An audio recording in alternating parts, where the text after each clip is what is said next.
আজকে দেখলাম আপনার গুম কমিশনের যে রিপোর্ট তার সেকেন্ড ফেজের রিপোর্ট সম্ভবত পাবলিশ করেছে। আপনারা জানেন যে গত বছর অক্টোবরে অন্তর্বর্তীকালীন সরকার ক্ষমতায় আসার পরে গুমের তদন্ত করবার জন্য একটা কমিশন করে দিয়েছে। কমিশনের খুব আন্তরিকতার সাথে অনেক পরিশ্রম করে কাজ করেছেন, কোনো সন্দেহ নাই। কিন্তু শুরু থেকেই আমরা যে দাবিটা করেছিলাম যে কমিশনটা আসলে গণতদন্ত কমিশন ফর্মে করা দরকার, পাবলিক হিয়ারিং হবে, গণশুনানি হবে, যেটা পরবর্তীতে আপনার অথবা লাইভ বিটিভি সম্প্রচার করবে। এবং এটার মডেল নিয়েও আমি বহুবার কথা বলেছি যে আমেরিকার সেনেট হিয়ারিংয়ের মতো, কংগ্রেশনাল হিয়ারিংয়ের মতো এই তদন্ত কমিশনটা ফাংশন করা দরকার। কারণ এটা বাংলাদেশের ইতিহাসের এত জঘন্যতম একটা অন্ধকার অধ্যায়, যেটাকে আসলে মানুষের জানানো দরকার, মানুষকে যে আসলে কি হয়েছে। হাসিনা যে লেভেলের অন্যায় করেছে গত 16 বছরে, আওয়ামী লীগ যা করেছে, কি করেছে। তো এখানে আমরা যতটুকু বললাম যে কয়েক হাজার মানুষ ইতিমধ্যে তাদের যে তদন্ত অথবা তাদের জীবনের যে বর্ণনা, ঘটনার স্টেটমেন্ট সেখানে কমিশনে জমা দিয়েছে এবং এটার পূর্ণাঙ্গ একটা তালিকা করে এর মানে এগেনস্টে কোথায় কোথায় অপরাধ সংগঠিত হয়েছে সেটার একটা প্রতিবেদনও দেওয়া হয়েছে। এবং যেখানে যেখানে আন্তর্জাতিক অপরাধ ট্রাইব্যুনাল যেটা আছে আইসিটি, সেটার সাথে মিলে কাজ করা দরকার, সেটাও তারা করছে। সমস্যা যেটা হয়েছে যে এই কমিশনটা মানুষের গল্পগুলোকে যেভাবে পাবলিক প্লেসে আনা দরকার ছিল, এটা তারা কোনোভাবে আনতে পারে নাই। তারা খুব নীরবে প্রচুর ভালো কাজ করে, কিন্তু ভালো ব্রিফিং নাই। তারা প্রত্যেক দিন যে মানুষের গল্পগুলো আসতেছে, এই গল্পগুলোর যে ভয়াবহতা এবং এগুলোর সাথে কারা কারা আসলে জড়িত ছিল, সেটা আসলে মানুষের কাছে খুব পরিষ্কার হচ্ছে না। কিন্তু পৃথিবীতে আমরা দেখেছি, দক্ষিণ আমেরিকা থেকে শুরু করে পৃথিবীর বহু দেশে এই গণহত্যার যে কমিশনগুলো হয়েছে সেগুলো আসলে সবসময় ওপেন ছিল। মানুষ সেখানে দেখতে পেরেছে কি হয়েছে, বর্ণনাকারীদের গল্পগুলো শুনেছে, গণমাধ্যম সেগুলো লাইভ ব্রডকাস্ট করেছে। সেই জায়গাটাতে এখানে ঘাটতি আছে।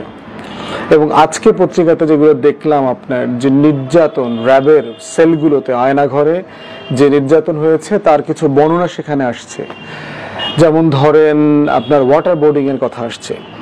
এবং এই 4-5 রকমের বর্ণনার কথা শুনে আমার সেই গুয়ান্তানামো বে, যে কিউবার একটা অংশ যেটা আমেরিকার কাছে লিজ নেওয়া, সেই জায়গাতে যে আপনার 9/11-এর পরে যে আপনার মানে হাজার হাজার মুসলমানদেরকে সারা দুনিয়া থেকে গ্রেফতার করে নিয়ে ওখানে রেখেছে এবং তাদের উপর যে নির্যাতনগুলো করেছে, যে এক্সট্রাঅর্ডিনারি রেন্ডিশনের কথা এসছে, সিআইএর রিপোর্ট পরবর্তীতে এসছে, সেগুলোর কথা মনে পড়েছে যে আসলে কি পরিমাণ তাদেরকে আপনার নির্যাতন করা হয়েছে। তো তার ভিতরে দেখলাম যে ওয়াটার বোর্ডিংয়ের কথা আসছে। ওয়াটার বোর্ডিং হচ্ছে যে আপনার শোয়ে গামছা দিয়ে মুখটা বেঁধে দেয়, বেঁধে দিয়ে তার উপরে কন্টিনিউ পানি ঢালতে থাকে। তো পানি ঢালতে ঢালতে যেটা হয় যে আপনার দম নিতে কষ্ট হয়, কথা বলতে পারে না, আর এর ভিতরে প্রশ্ন করতে থাকে কন্টিনিউ যে তুই এটা করছিস কিনা, তুই এটা করছিস কিনা, অমুকরে মারছিস কিনা, আওয়ামী লীগের বিরুদ্ধে এটা বলছিস কিনা, এই ধরনের কন্টিনিউ প্রশ্ন করতে থাকে। এখন বেচারা কি আসলে দম নেবে না প্রশ্নের উত্তর দেবে? একজন নারী ভিকটিমের বক্তব্য পড়লাম যে তিনি পর্দানশীল মহিলা ছিলেন, তার শাস্তি ছিল আয়নাঘরে আপনার তার মানে বোরখা খুলে তাকে জানলার দিকে মুখ খড়ায়া পিছনে হাত বেঁধে বসায় রাখতো সারাদিন। তো ওইখানে ওই এলাকাতে যত ওই র্যাবের অথবা ওইখানকার যত কর্মকর্তা কর্মচারীরা, ওই এলাকার যত আয়নাঘরের চাকর বাকররা ছিল, এই চাকর বাকররা সারাদিন ওই জানলা দিয়ে মেয়েটাকে দেখতে আসতো। এখন একটা বোরখা পরা অথবা পর্দানশীল মেয়ের জন্য এর থেকে ট্রমাটাইজড শাস্তি তার জীবনে আর কি হইতে পারে? যে কন্টিনিউ বিভিন্ন পুরুষ মানুষরা জানলা দিয়ে আসতেছে এবং বাজে বাজে মন্তব্য করছে, তুই নিজেকে তো অনেক ঢেকে রাখতি, তো এখন কি লাভ হইলো, আমরা তো সব দেখে ফেললাম। তারপরে হচ্ছে টর্চার করা হইতো। টর্চারের কারণে তার যে মানে ফিমেল হাইজিন ইস্যুজ আছে এবং এইসব সময়ে তার যে হাইজিন ম্যাটেরিয়ালগুলো দরকার, সেগুলো পর্যন্ত তাকে অ্যাভেল করতে দেওয়া হতো না। এই লেভেলের শারীরিক মানসিক টর্চার করেছে র্যাবের আয়না ঘরে।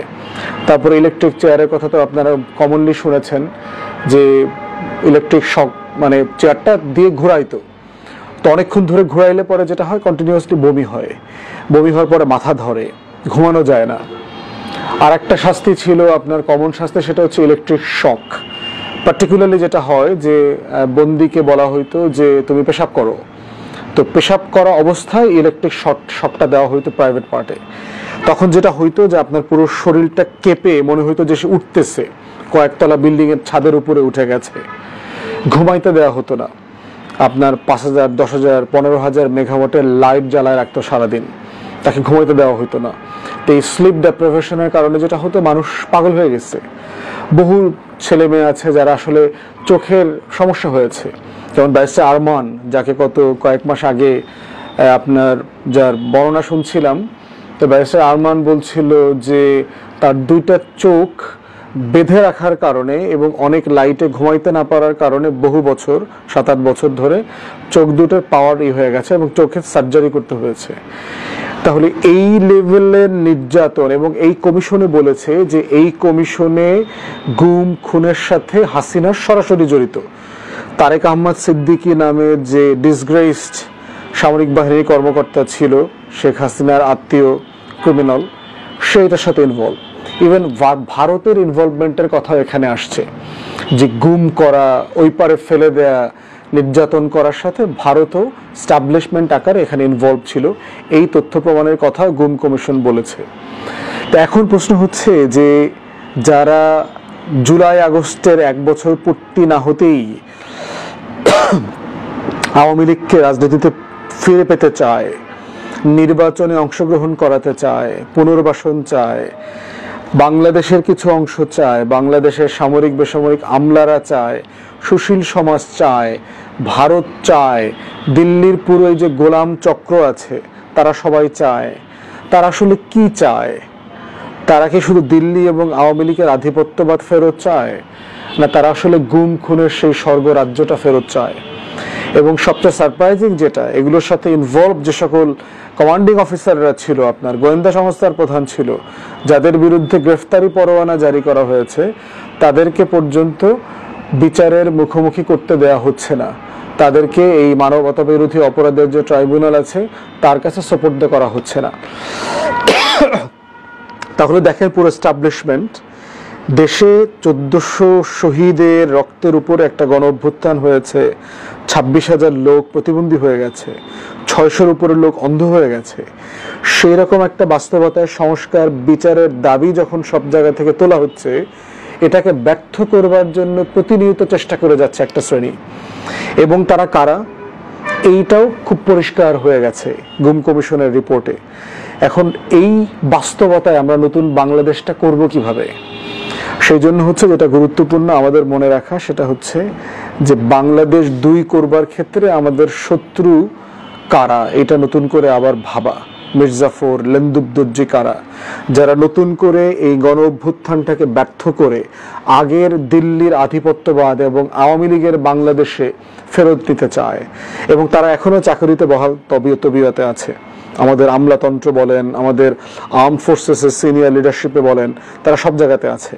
এবং এই অন্তর্বর্তীকালীন সরকারের ব্যর্থতা যদি যখন আমরা আলোচনা করব বিদায়ের পরে, তার ভিতরে সবচেয়ে বড় ব্যর্থতা যেটা আলোচনা করতে হবে সেটা হচ্ছে তাদের অযোগ্যতা, তাদের অদক্ষতা, যে তারা প্রশাসনের উপরে কোনো নিয়ন্ত্রণ নিতে পারে নাই। অধিকাংশ উপদেষ্টার কোনো পারফরমেন্স নাই, সাকসেসফুলি কোনো বিষয় তারা ডিল করতে পারছে না। এবং একের পর এক এই যে ছোটোখাটো মাঝারি আন্দোলন হচ্ছে, যে আন্দোলনগুলোর ভিতরে অনেক ন্যায্যতা আছে, সেই রকম ন্যায্য আন্দোলনগুলো তারা ডিল করতে পারছে না। এই অযোগ্যতাগুলো অন্তর্বর্তীকালীন সরকারের যে কর্মক্ষমতা, এই দক্ষতাকে ব্যর্থ করে দিচ্ছে। এবং এই বাংলাদেশ 2-এর প্রজেক্ট, অন্তর্বর্তীকালীন সরকার প্রজেক্টের যে ব্যর্থতা থেকে থাকে, তাহলে এই ব্যর্থতাকে কোনোভাবে অস্বীকার করবার সুযোগ আমাদের আসবে না। তাই গুমের যে প্রতিবেদন আসছে, আমরা চাই এখনো সময় আসছে এগুলোকে পাবলিক করেন, এগুলোকে গণশুনানিতে নিয়ে যান, বিটিভির মাধ্যমে লাইভ করেন, দেশের মানুষ জানুক, দেখুক যে প্রত্যেকটা মানুষের উপরে কি পরিমাণ নির্যাতন হয়েছে। এগুলো নিয়ে নাটক সিনেমা বানানো দরকার, ডকুমেন্টারি করা দরকার, বাংলাতে ইংরেজিতে, সারা পৃথিবীকে বোঝানোর জন্য যে আওয়ামী লীগকে কেন এই দেশের মানুষ নিষিদ্ধ দেখতে চায়। এটা ইকোনমিস্টে পাঠানো দরকার, যে এই টাকা দিয়ে লবিস্ট অ্যাপয়েন্ট করে কলাম লেখার পিছনের লোকগুলোকে আইডেন্টিফাই করবার জন্য যে আসলে বাংলাদেশে কি হয়েছে গত 16টা বছর। এইটা হচ্ছে গুম জিনিসটা বোঝাটা হচ্ছে তার একটা গ্ল্যারিং এক্সাম্পল হবে আর কি, যদি এটা আমরা পরিষ্কার করে জাতির কাছে বোঝাতে পারি। ধন্যবাদ।